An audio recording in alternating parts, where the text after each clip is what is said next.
lakini hatimaye tukafika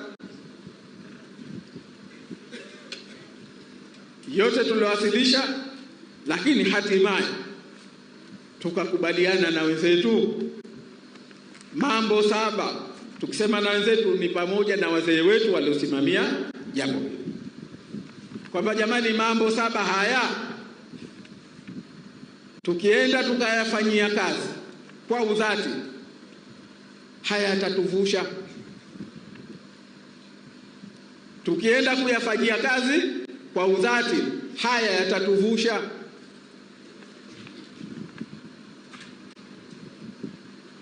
Chama chetu kiliyakubali, na wenzetu hata sababu ya kuchelewa, kwa sababu wenzetu walichelewa kuyapeleka yakapata baraka ya chama chao, lakini hatimaye waliyapeleka wakapata baraka ya chama chao. Na mimi ndio mwisho nikaitwa, bwana, sasa tayari tumeyapeleka kwenye vikao vya chama na tumepata baraka ya mambo haya, twende tukayasimamie, tuyatekeleze. Si jambo tena la Uthmani na Dr. Mwinyi, sasa ni jambo la vyama vyetu. Tunaelewana jamani? Vyama vyetu vimechukua dhamana, vimechukua dhima, na tumeona sote wakati wa kusaini haya. Sisi kwa upande wa chama chetu, kiongozi wa chama ambaye ndio mkubwa katika chama chetu alikuwepo, mwenyekiti wa chama ndio aliyopewa dhamana, makamu wenye viti wote walikuwepo, manaibu katibu wakuu walikuwepo wote, pamoja na wastaafu wao, wajumbe. Mwanasheria mkuu wa chama ndio aliosimamia hizi hati mpaka zikafika pale, sasa mnaweza kusaini. Na wenzetu, jamani, tusione kwamba ni jambo dogo.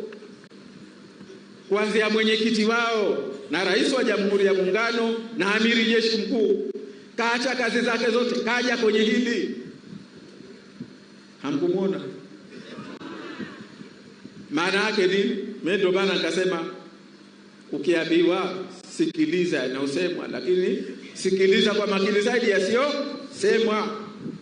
Kuwepo kwake ni alama ya kiuongozi, ile ni kauli ya kiuongozi kwamba hili jambo tuko pamoja na hili jambo nitaendelea kulisimamia. Mengine zaidi ya hapo hatuna haja ya kuyasema. Lakini alikuwepo makamu wa rais, alikuwepo makamu mwenyekiti au makamu mwenye viti wote wawili, makamu wa rais wa Zanzibar, makamu wa rais wa Jamhuri ya Muungano au serikali ya Muungano, walikuwepo makatibu wakuu, walikuwepo na viongozi. Kwa kwetu sisi alikuwepo spika, alikuwepo jaji mkuu, mawaziri na wengineo, wajumbe wa kamati kuu wao, wajumbe wa kamati kuu yetu na wengineo. Na pia vilikuwepo na vyama vingine vilialikwa. Na huko nyuma yaliyotokea 2020, 25, kila mtu anasema nchi labda haiwi. Kuna sababu gani ya kuwa na uchaguzi? Au sio? Maneno mengi, kila mtu kasema la kwake, si kweli? Na kalisema kwa kweli kwa sababu ya kweli yaliyotokea. Tukasema lazima, na uzoefu wetu wa huko nyuma, tulikuwa na maelewano 2020, wengine wakaja kwa kejeli kabisa kwamba iko wapi? Alikuwa makubaliano yao tu Maalim na Dr. Mwinyi. Yako wapi? Leteni hiyo karatasi, leteni hiyo makubaliano.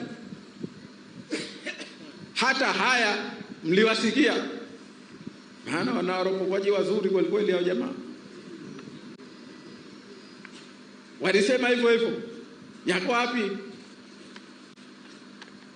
Lakini sio tu yako wapi, lakini na viongozi wote wakaja kushuhudia, kusema haya ni mambo yana baraka ya vyama vyetu. La kwanza tukasema turejeshe imani kwa wananchi, na kurejesha imani kwa wananchi, miongoni mwa hatua muhimu kubwa ndio lile tamko la pamoja.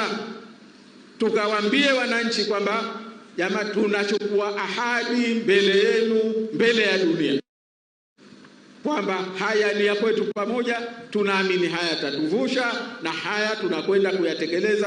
Kwa sababu ukilisikiliza vizuri tamko linasema kwamba kikubwa itakachoongoza ni kwamba hatutozingatia maslahi ya vyama wala watu binafsi, bali tutaweka mbele maslahi ya Zanzibar. Jamaa, hamkuyasikia hii? Tulisema haya, mchakato huu utaongozwa na kanuni ya kwamba kuwa na dhamira njema, na ni moja kati ya mambo 7 ambayo tumesema tukiyafanya yatatuvusha. Kuna tofauti kubwa tulipokuja tukatoa tamko lile kwa utaratibu ule, na kama mambo haya tusingekuwa na tamko. Jamani, kweli si kweli? Jambo la pili, na naeleza kwa haraka kidogo. Tunasema mzizi wa fitna wa nchi hii ni uchaguzi. Tumekuwa na marekebisho kadhaa ya uchaguzi. Tulikuwa na marekebisho ya 8 ya katiba ambayo yalifanya marekebisho kidogo kwenye masuala ya uchaguzi. Ikaja sheria mpya ya uchaguzi. Tukawa na marekebisho ya 10 nadhani ya katiba, na ambayo nayo yaligusa pia swala la uchaguzi. Lakini mara zote tumekuwa tunatibu kwa dhana. Mara hii tumesema vizuri, tutafute watu wataalamu, wende wakafanye uchunguzi, watazame kwani kulitokea nini kwenye uchaguzi, shida ilikuwa wapi na wapi parekebishwe. Yaani badala ya mtu kwenda hospitali akakamatwa kichwa, akafumbuliwa jicho, akafumbuliwa na mdomo, mara tumesema aingizwe maabara ijulikane shida nini, na watu waliokuwa huru, watu wenye weledi, watu wataalamu wanaoweza wakafanya kazi hiyo. Tumefahamiana? Kwa hivyo hilo ni jambo la pili ambalo likitekelezwa tumesema litatuvusha. Jamaa, kuna mtu hajafahamu? Maana ametokea mengi kwenye uchaguzi, na sio huu tu, hata zilizopita. Tukiyajua ndio tutasema kama ni hili, dawa ni hii. Jambo la tatu, tusema shida kubwa again hiyo tume ya uchaguzi na secretariat yake na utaratibu, mfumo wa kuendesha uchaguzi. Kwa hiyo jambo la tatu ni kwenda kufanya mageuzi makubwa ya tume yenyewe, secretariat na mfumo wa kuendesha uchaguzi. Na huu utaratibu tulioweka kwenye namba 2 tumeona utasaidia sana kuipa taarifa, kujua sisi kwamba panapohitajika kurekebishwa wapi. Tumefahamiana? Hilo ni jambo la ngapi? Jambo la 4 ni kuanza kwa mchakato wa kutunga katiba mpya ya Zanzibar.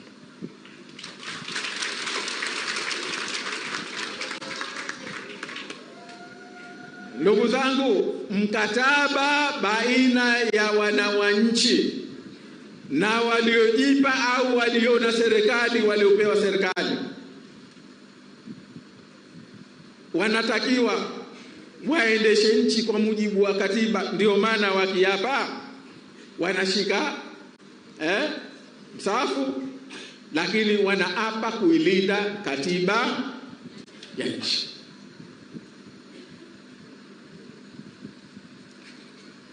Sasa leo tunachokiona, na pengine ndio msingi wa tatizo, hii nchi ni jamhuri. Hii sio nchi ya kifalme. Lakini katiba yetu anachagua makamu wake wa rais, mawaziri, makatibu wakuu, wakurugenzi, wakuu wa mikoa, wakuu wa wilaya, maafisa tawala. Wote anachagua rais. Jiuliza, anajua watu wangapi? Na lakini kikubwa, rais ndiye anayechagua jaji mkuu. Rais ndiye anayechagua jaji mkuu na majaji wa mahakama kuu na kadhi mkuu. Wote hawa anachagua. Mufti anachagua yeye, katibu wa mufti anachagua yeye. Rais huyu mmoja hivyo. Rais huyu ndiye anayechagua wakuu wa vikosi. Rais huyu ndiye anayechagua mwenyekiti wa tume ya uchaguzi na makamishna wa tume ya uchaguzi na mkurugenzi wa uchaguzi. Halafu akakaa kule eti yeye mgombea.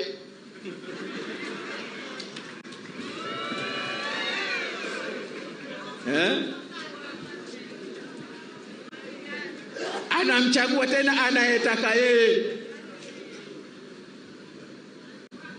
hata kama dunia nzima inaona hafai. Yeye akisema anafaa, ndio atafaa huyo. Na tumeyaona au hamjaona nyinyi?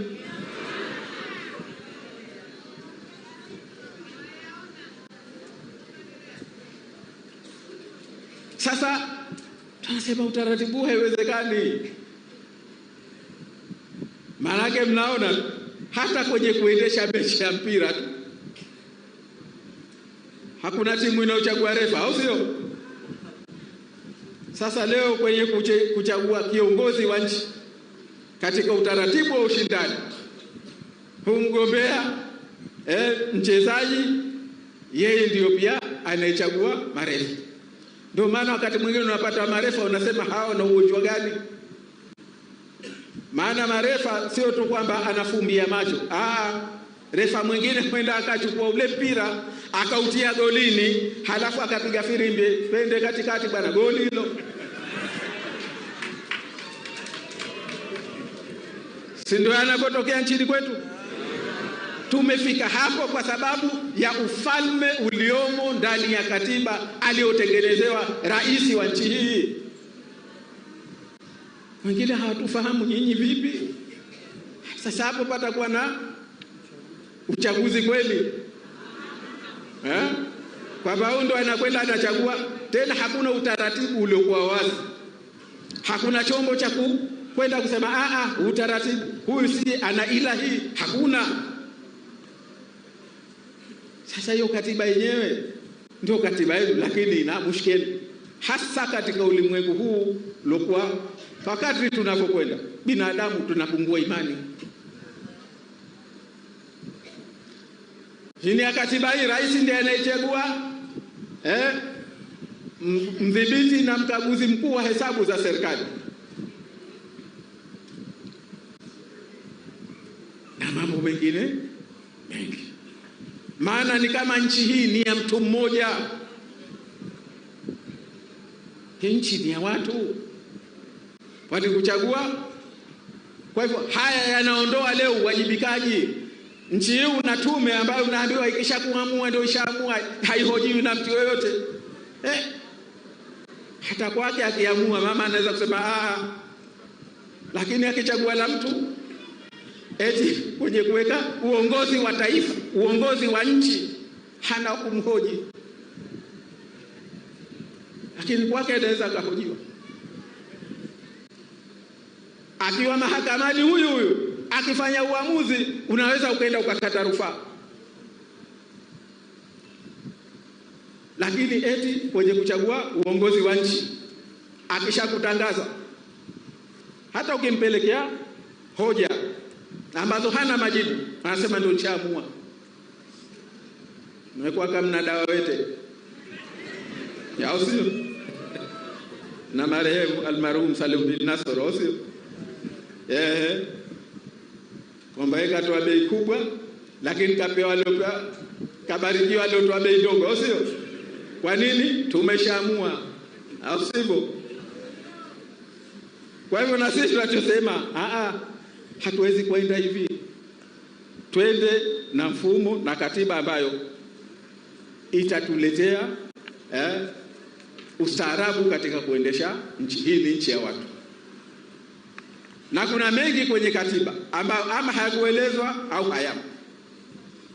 Tumefahamiana? Jambo la ngapi hilo? Hebu nikumbusheni. Naam, watu wa Wete mpo?